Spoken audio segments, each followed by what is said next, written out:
આ ન્યૂઝના પ્રાયોજક છે tattoo and nail studio. અમારું સરનામું છે ઓમ બિઝનેસ પ્લાઝા, સર્કિટ હાઉસની સામે, હાલર રોડ, વલસાડ.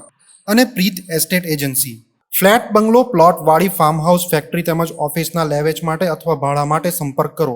સંઘ પ્રદેશ દમણમાં એક રોડ બન્યો તો બીજા રોડનું કામ શરૂ થતા વાહન ચાલકોએ હાલાકીમાંથી નિજાત મેળવવા હજુ ઘણો સમય લાગશે એવું લાગી રહ્યું છે.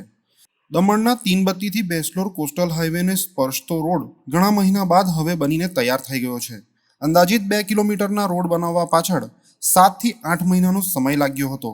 ગોકુળ ગાયની ગતિએ ચાલેલા રોડના કામને પગલે વાહન ચાલકોએ ભારે હાડમારી વેઠવાનો વારો આવ્યો હતો. ચૂંટણીમય માહોલની વચ્ચે આ આખો રોડ બનીને તૈયાર થઈ ચૂક્યો છે, જે બાદ હવે તંત્ર દ્વારા વર્ષોથી બિસ્માર હાલતમાં પડેલા કોસ્ટલ હાઈવેના નવીનીકરણનું કાર્ય તાત્કાલિક ધોરણે હાથ ધરવામાં આવ્યું છે. હાઈવેના નવીનીકરણ માટે હાલ આ માર્ગ પર બુલડોઝર મશીન લગાવી દેવામાં આવ્યા છે અને ફૂલ સ્પીડમાં રોડનું કામ ચાલુ કરી દેવામાં આવ્યું છે.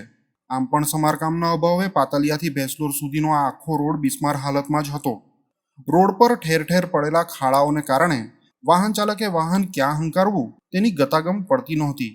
ઉપરથી દમણ ટાઉનમાં પ્રવેશવા માટે આ એક જ મુખ્ય રોડ હતો, કારણ કે પાતલિયા અને ભીમપોરથી પસાર થતા અને એરપોર્ટને જોડતા રોડ તેમજ કુંતાથી ભેંસલોર સર્કલને જોડતા રોડનું કામ પણ ઘણા મહિનાઓથી ચાલુ હોય ઉદવાડા તરફથી દમણ અવરજવર કરતા લોકોએ ફરજિયાતપણે ખાડા ટેકરાવાળા કોસ્ટલ રોડ પર જ પસંદગીનો કળશ ઢોળવો પડતો હતો.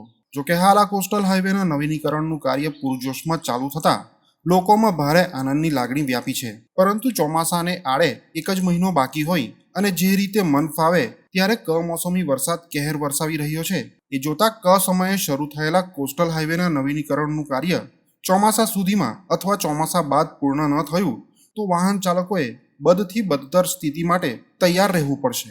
એમાં કોઈ શંકાને સ્થાન નથી.